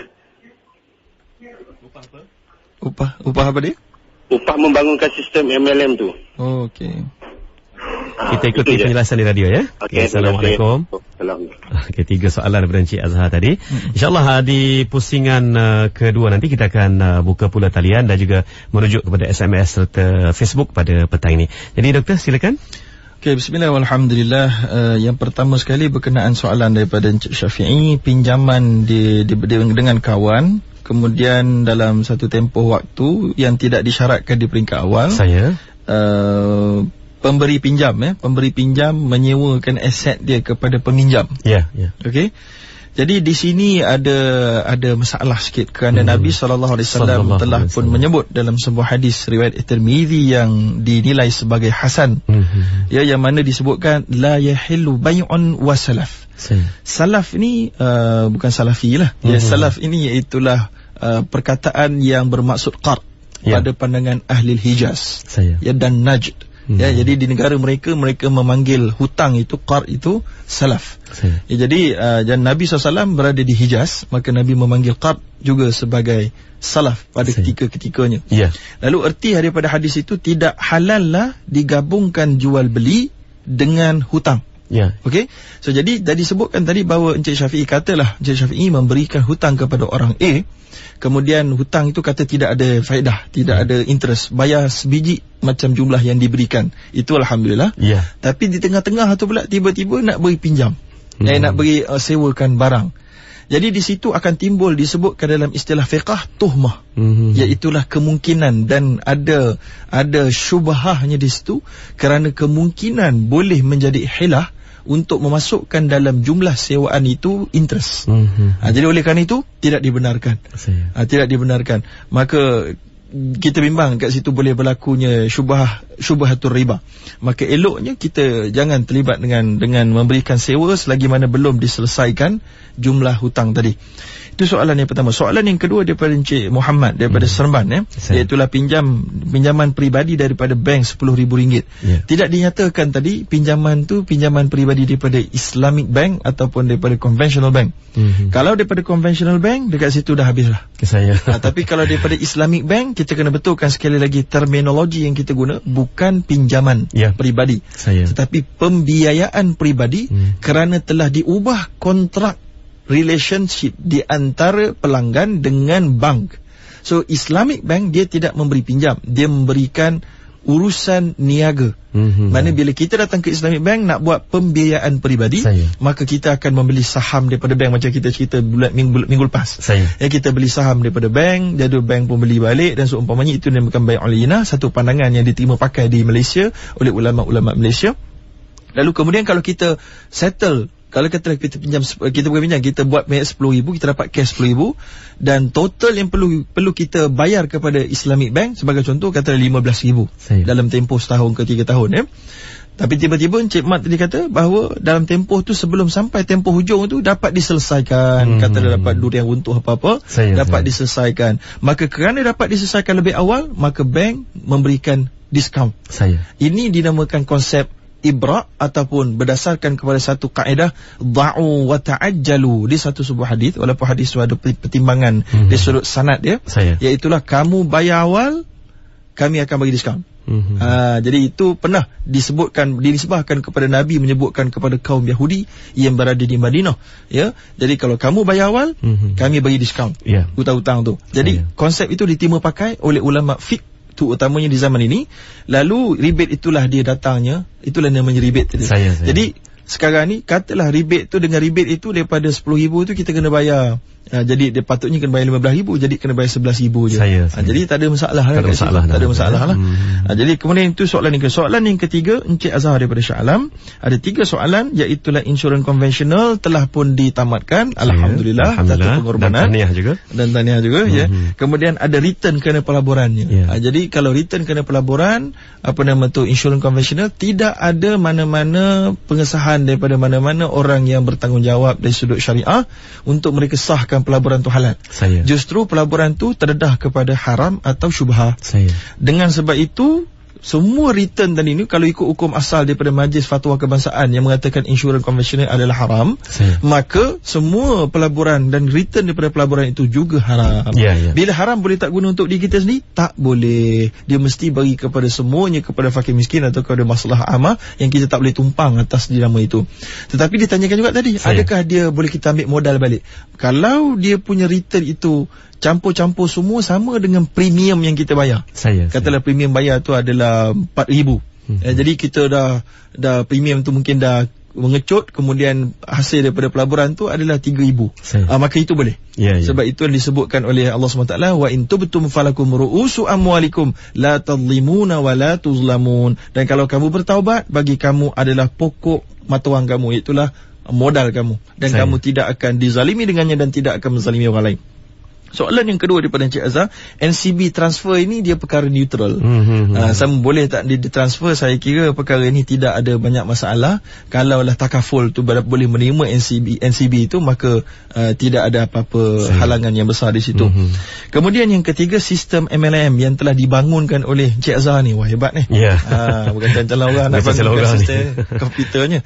Jadi upah yang diterima bagaimana? Kalau kita bangun sesuatu benda yang tidak kita sendiri tahu kata benda itu tak halal, maka semua kerja yang di atas benda yang tidak halal adalah tidak halal. Sebagaimana yang telah pun disebutkan oleh Nabi tentang pembawa arak, pemberi minum arak, pembuatnya, penghilangnya, semua 10 kumpulan dalam hadis riwayat Tirmizi ini disebutkan oleh Nabi adalah terjebak dalam haram. Sebagaimana juga Nabi menyebutkan bahawa haramnya makan khinzir dan dan juga mengambil harga daripada khinzir dan mengambil harganya juga tidak dibenarkan. Lalu maknanya apa-apa sahaja benda haram, kita penyedia dia, wala ta'awanu 'alal itsmi wal 'udwan. Jangan kamu membantu dengan benda yang membawa kepada dosa dan permusuhan, Nabi kata. Oleh kerana itu pendapatan itu tidak halal. Tidak halal. Jadi ad-dalu 'ala syarri kafa'ilih. Jadi baiklah, kita cuba rujuk kepada soalan-soalan yang datangnya melalui SMS dan juga Facebook pada petang ini. Banyak sekali saya kira soalan yang datang melalui Facebook, sebab kita telah pun menyediakan post ini lebih 2 jam sebelumnya, dan secara mudahnya saya kumpulkan soalan-soalan ini, Doktor, siapa menyebut nama yang telah mengirim.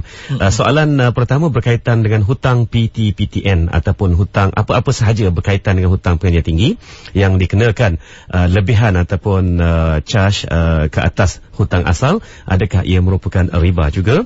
Dan kedudukan untuk menunaikan ibadah seperti umrah dengan menggunakan duit ataupun hasil daripada hutang ataupun pembiayaan. Jadi 2 soalan awal daripada Facebook. Soalan yang pertama dengan PT-PTN, iaitulah beasiswa ataupun pinjaman petabung pendidikan tinggi negara.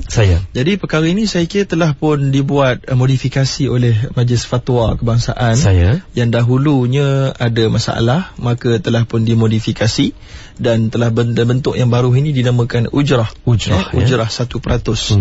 Maka saya kira dengan adanya endorsement daripada pihak Majlis Fatwa Kebangsaan dan JAKIM itu, saya kira ia telah pun terlepaslah segala beban orang-orang awam yang menggunakan PT-PTN tadi. Jadi saya kira itu adalah satu endorsement yang terpakai khususnya di Malaysia. Cuma kalau dinilai dari sudut akademik, mungkin ada perbincangan yang sedikit berbeza keputusannya.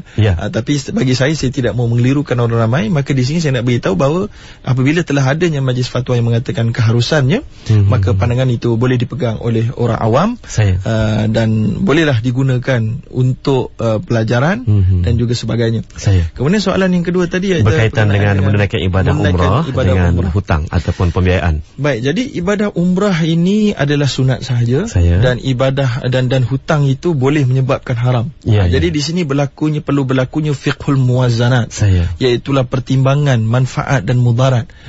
Umrah, kalau umrah tadi satu hal, kalau haji, nak buat haji yang pertama.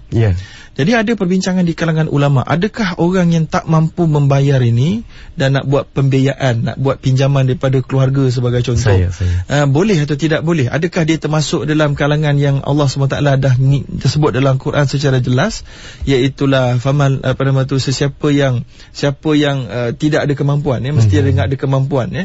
So kemampuan itu apa maksud dia? Kemampuan keselamatan, kemampuan harta, kemampuan fizikal.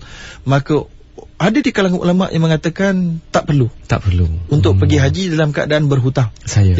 Walau bagaimanapun ada di kalangan ulama juga yang mengatakan bahawa sekiranya kita mempunyai kerjaya yang bagus, yang stabil pendapatannya, lalu kita meyakini kemampuan untuk membayar hutang kerana nak pergi haji itu adalah aghlabiyatuz zan disebut dalam kaedah fikihnya, itulah dalam istilah fiqahnya, iaitulah kemungkinan besarnya mampu untuk bayar dalam keadaan yang very structured ketika itu diharuskan. Mereka itu dua perkara yang berbeza. Kalau kita rasa memang tak mampu nak bayar dan boleh menyusahkan, maka jangan. Kerana haji walau dia makbul macam mana pun, tapi yang hutang tak mampu bayar dan meninggal, habis cerita. Tak pergi ke mana, tak ke mana haji itu. Jadi demikian lagi ringan bab umrah, kerana umrah adalah sunat sahaja. Wallahu a'lam. Baiklah, satu soalan yang saya kira juga menarik melalui Facebook pada petang ini. Katanya saya ingin bertanya mengenai skim hutang peribadi yang telah ditawarkan oleh bank-bank, Ini kerana telah menjadi amalan bank, bayaran oleh peminjam akan ditolak faedah, keuntungan dan barulah ditolak pokok. Ini menyebabkan ketidakadilan berlaku apabila si peminjam hendak menjelaskan hutangnya lebih awal. Amalan ini mungkin kurang dihalusi oleh peminjam. Tambahan pula, sesetengah bank menggalakkan pinjaman atas pinjaman. Akhirnya umat Islam terperangkap dengan hutang. Apakah pandangan syariah Islam mengenai perkara ini? Baik, kalau soalan daripada Cik Suh Said, ini adalah merujuk kepada bank-bank konvensional, maka bank konvensional tak payahlah nak cerita pokok, tolak faedah dulu, tapi semuanya dah habis berkala. Tapi kalau dimaksudkan adalah perbankan Islam, maka perbankan Islam kita nak kena jelas bahawa apa yang ditolak ataupun tak ditolak, semuanya cara kaedah metodologi itu neutral. Kerana dia apabila kita beli barang daripada bank, ini yang bank perbankan Islam ada sebahagiannya di Malaysia melakukannya, iaitulah dia berjual barang daripada kita kepada kita dan kemudian dia beli semula. Jadi apa yang akhirnya itu adalah harga jualan. So jadi bila kita bayar hutang kita, bukan hutang disebabkan meminjam duit, tapi hutang disebabkan membeli barang yang dengan bayaran tangguh. Lalu sama ada dia bayar hutang tu ditolak pokoknya ke, ditolak untungnya ke, tak ada dah timbul dalam dalam syariah, dalam hukum fiqh. Sebab apa yang kamu bayar adalah totalnya hutang. So saya nak kira tolak pokok ke tolak ni ke tak ada apa. Dan kita tak boleh kata kamu bagi saya diskaun yang tak cukup. Tak boleh. Tak boleh kita pergi kepada kita beli barang daripada satu pasar raya sebagai contoh. Kita kata nak bayar dalam tempoh 2 tahun. Sebab kita ambil, kalau kita bayar cash kita kena bayar 2,000. Kalau kita bayar tangguh dalam masa 2 tahun kita kena bayar 4,000 sebagai contoh. Tiba-tiba dalam masa setahun kita nak bayar penuh. Tiba-tiba kita kata kau kena bagi aku diskaun sebanyak sekian. Tak boleh. Mana boleh kita paksa orang yang orang yang memberikan harga, dia layak mendapat seluruh harga secara sepenuhnya.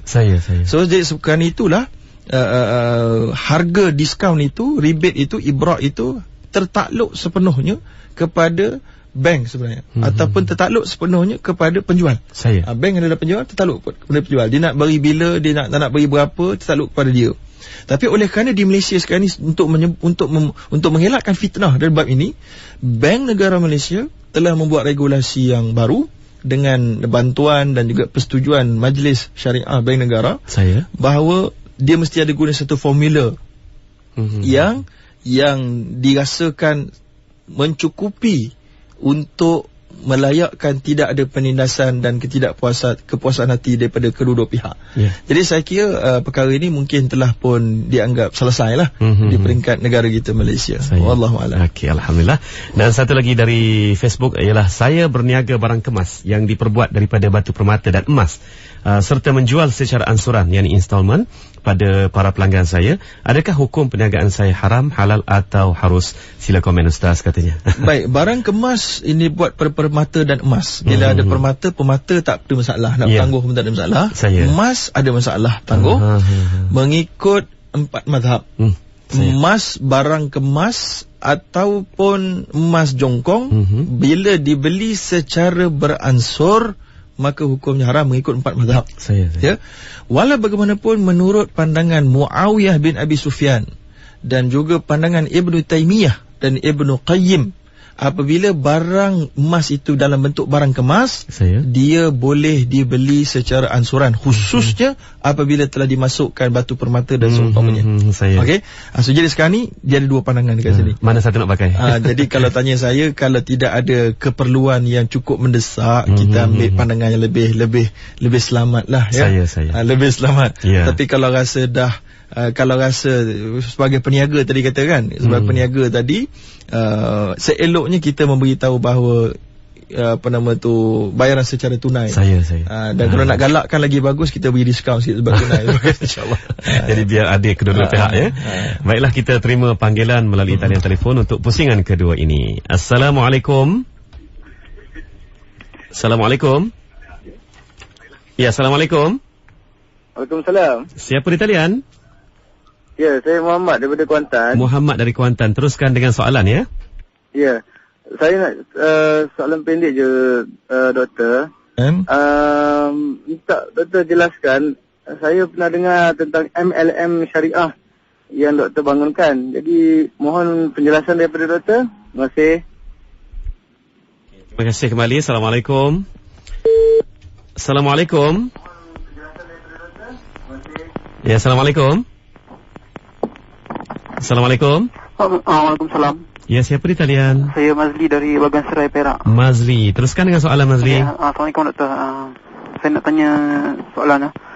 Apa hukum meminjam 4 item selain daripada emas dan perak? Contohnya meminjam garam. Dan juga apakah hukumnya kalau peminjam mensyaratkan, contohnya kita pinjam garam, contoh garam laut. Kita esok kita kamu bayar saya dengan garam bukit contohnya, sebab tu garam bukit tu lebih mahal kan. So macam mana dia punya nilai tak sama. Okey, itu je lah. Assalamualaikum. Dan soalan ketiga untuk pusingan kedua. Assalamualaikum.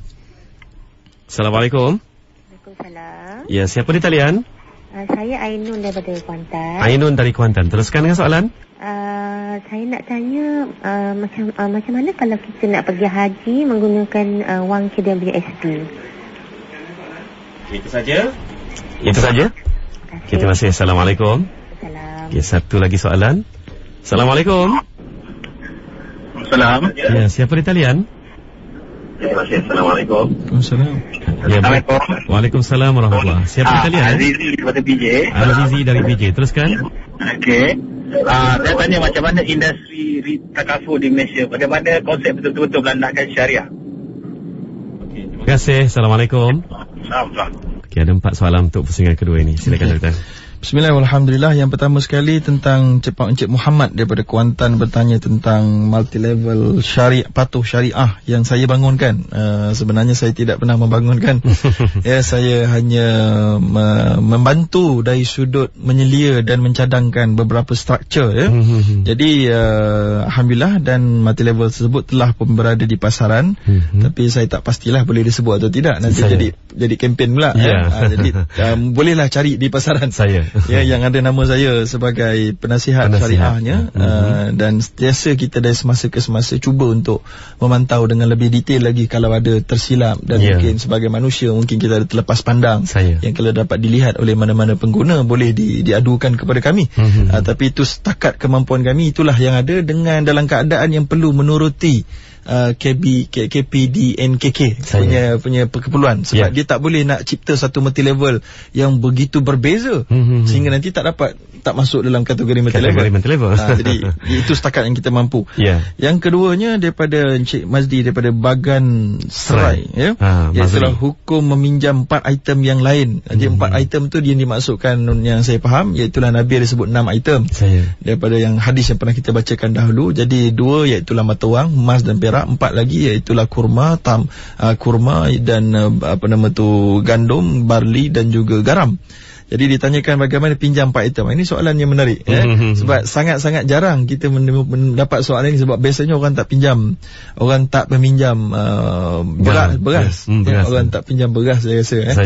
Tapi kalau katalah ada, maka dia tertakluk kepada kaedah yang telah pun kita bincangkan, iaitulah kullu qardin jarra naf'an fahuwa riba. Setiap pemberian pinjam yang mensyaratkan pulangannya lebih daripada apa yang diberi adalah riba. Riwayat Ibnu Majah, hadis itu memang ada perbincangan sanad dia, tetapi telah pun ijma' menurut Ibnu Qudamah, Ibnu Munzir telah pun ijma' bahawa perkara itu tidak dibenarkan. Dia sudah disebut makna min haitsul makna adalah sahih. Maka kita nak sebutkan maknanya kalau kita beri pinjam garam, yang mana garam itu, garam laut ni saya tak pastilah ada untuk apa gunanya. Tapi kalau garam laut tu maksud diguna untuk benda asasi, untuk masakan tadi tu, ataupun untuk apa juga yang telah diproses yang boleh digunakan sebagai bahan asasi, maka dia termasuk dalam staple food. Staple food ni dia ada illah ribawinya. Maka maknanya macam duit. Kita beri 2 kilogram, pulang mesti 2 kilogram. Mungkin tadi Encik Mazdi nak tarik perhatian saya kepada 2 nilai ataupun kualiti berbeza. Contohnya macam saya pinjam daripada Ustaz Zamri beras basmati 2 kilo. Saya nak pulang kat dia beras long grain yang panjang yang kurang kualiti. So jadi takkan saya nak pulang 2 kilo juga. Rugilah Ustaz Zamri. Tapi dalam Islam tak kira, sama je. Sebab Nabi pernah berlaku pada zaman Nabi, seorang sahabat dia telah pun membawa tamar yang buruk, tamaran radi dalam hadis tersebut, yang seberat 2 sa'. 2 sa' equivalent zaman sekarang ni dengan 6 kilogram. 6 kilogram tamar yang buruk dibawa kepada kedai, digantikan dengan tamar yang fresh, tamaran janib, lalu 3 kilogram. Jadi nampak kan? Jadi sebab kualiti punya faktor, maka menyebabkan 6 berganti 3. Maka bila dibawa kepada Nabi kata la taf'al. Jangan buat begitu. Dan kemudian ada banyak lagi matan lain yang Nabi pun kata innaha riba, macam-macam riwayat. Jadi kesimpulan dia jangan buat, maka Nabi memberikan solutionnya. Nabi kata hendaklah kamu pergi semula. Nabi suruh pergi semula tu. Jadi kalau nak buat pembetulan kena pergi semula. Tak boleh bertaubat dapat Allah saja. Kena pergi semula, cuba dulu untuk berubah. Maka bila dia pergi semula, Nabi kata kamu kena jual 6 kilogram, ambil duit. Kemudian kamu beli pula dalam separate transaction yang 3 kilogram tadi. Begitulah yang perlu kita buat. Kalau kita beri pinjam tadi ni, kalau kita nak beri pinjam garam laut, kita nak minta dia pulang balik garam bukit, maka kita kena mestilah garam laut pulang garam laut juga sebanyak, ataupun nak pulang garam bukit pun boleh, tapi kilogram dia kena sama. Bukan soal kualiti di situ, bukan soal kualiti. Maka kalau kita nak berbeza tadi ni, kita anggap kita dah buat sistem barter. Maknanya kita dah jual beli dah ni. Sistem barter maknanya. Jadi kalau dah jadi begitu, kalau kita nak begitu, maknanya kita kena ambil medium of exchange, kena berada di tengah. Dia bagi garam, kita bagi garam laut, dia bagi duit. Kemudian kita bagi pula dia garam bukit. Jadi dia begitu keadaan dia, barulah diharuskan, wallahualam. Dan ada soalan lagi, dari Ainun Puan Ainun daripada Kuantan, iaitulah pergi haji menggunakan wang KWSP. Wang KWSP ni kumpulan wang simpanan pekerja. Dia bukan wang pelaburan, wang simpanan. Jadi kita menyimpan tu untuk simpan, bukan untuk pelaburan. Jadi kita simpan duit kita dengan ditambah duit kita yang diberi oleh majikan. Jadi kalau kita keluarkan duit daripada KWSP dan kita pergi haji, tidak ada masalah sama sekali.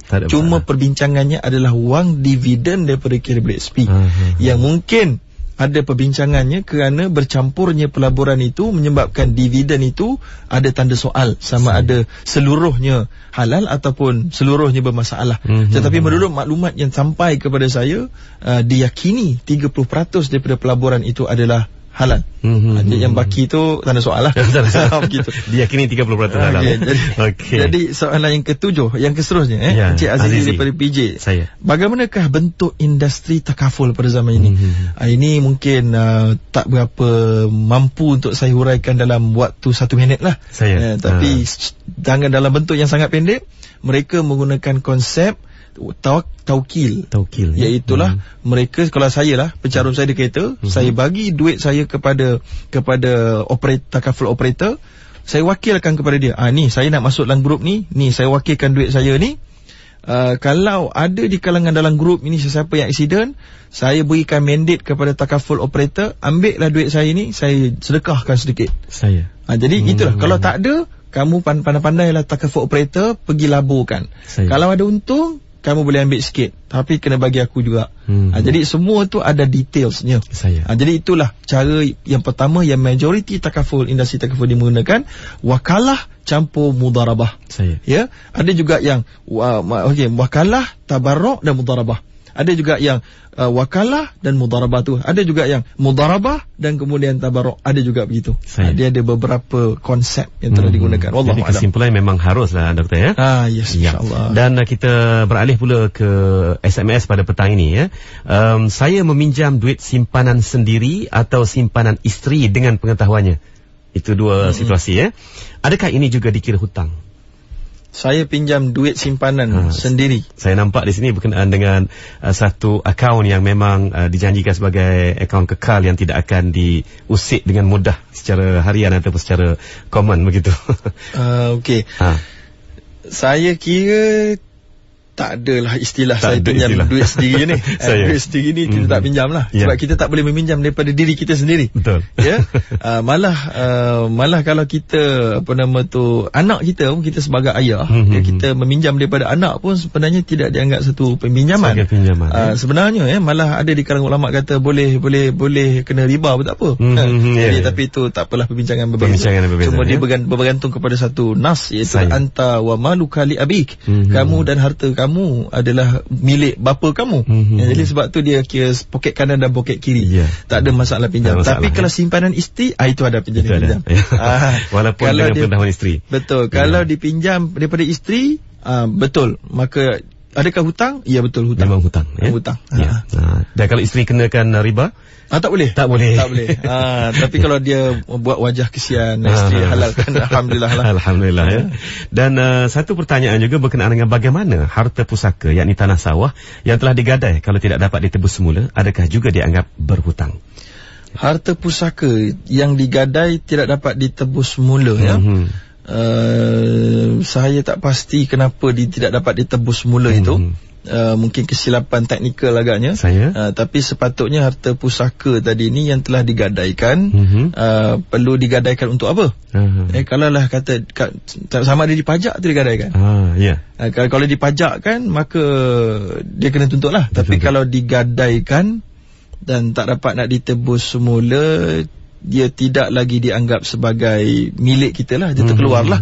Sebab kalau kita dah gadai, milik kita memang ada kat situ, tapi dengan syarat kita kena bayar. So kalau kita tak mampu nak bayar, pemegang gadaian tu berhak untuk mencairkannya melalui cara jualan. Kalau dia jual, lelong atau sebagainya, tiba-tiba ada lebih, kita berhak untuk dapat lebih. Kalau kurang, kira habislah. Maknanya sebab biasanya gadai ni kerana ada hutang yang menyebabkan kita terpaksa gadainya. Dia nak cover hutang kita tadi ni. Jadi terpulanglah kat sini. Dia hutang kalau tak settle lagi dengan setelah gadaian itu dicairkan, maka kita masih berhutang dengan orang yang tu. Dia ada kes yang sebaliknya, yang tidak dapat dijelaskan dalam mesej pendek. Mungkin juga adalah kes warisan sebenarnya. Dan banyak sebenarnya soalan yang tidak dapat kita raikan di sini kerana kesuntukan masa. Walaupun saya telah cuba untuk menggabungkan antara soalan dan juga bertanya kepada Dr. Zahruddin dengan secara mudahnya untuk kita mendapatkan penjelasan secara terbuka, walaupun soalan-soalan yang ditanya ini bukanlah soalan daripada anda sendiri, rakan-rakan pendengar IKIM FM. Dan satu soalan kesimpulan penghujung saya, Doktor. Saya nak cadangkan Islamic Banking tambah satu lagi khidmat, iaitu sekiranya kita meninggal dunia, segala loan kita ataupun pinjaman kita, pembiayaan sepatutnya, dengan mana-mana bank boleh ditolak terus dari saving ataupun current account kita di mana-mana bank. Setelah ditolak semua hutang, sekiranya ada baki dari saving account itu, barulah diberi kepada pewaris. Jadi adakah keadaan ini telah pun wujud atau sememangnya belum wujud? Okey, terima kasih kepada cadangan ini. Saya terpaksa mengaku bahawa saya kurang pasti sama ada ini disediakan. Saya ingat saya ada pernah bincang lama dulu dengan perbankan Islam, tapi saya terlupa update-nya, apa bentuknya. Jadi kalau kita apalah, saya akan cuba tanya kepada mereka yang berwajib, dan insya-Allah kita akan bawa kepada minggu hadapan insya-Allah. Jadi saya rasa mungkin sekadar itu yang kita ada waktu, dan saya jemputlah kepada para pendengar yang tak berputus-putus bertanya ini untuk sambil-sambil tu merujuk juga ke website saya www.zaharuddin.net dan juga Facebook di zaharuddin.net.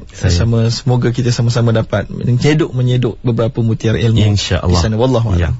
Terima kasih kepada Dr. Zaharuddin Abdul Rahman di atas perkongsian ilmu yang cukup bermanfaat pada petang ini berkenaan dengan urusan hutang dalam Islam. Sehingga kita bertemu lagi dalam segmen Muamalat Islam yang akan datang. Wabillahi taufiq wal hidayah. Wassalamualaikum warahmatullahi wabarakatuh.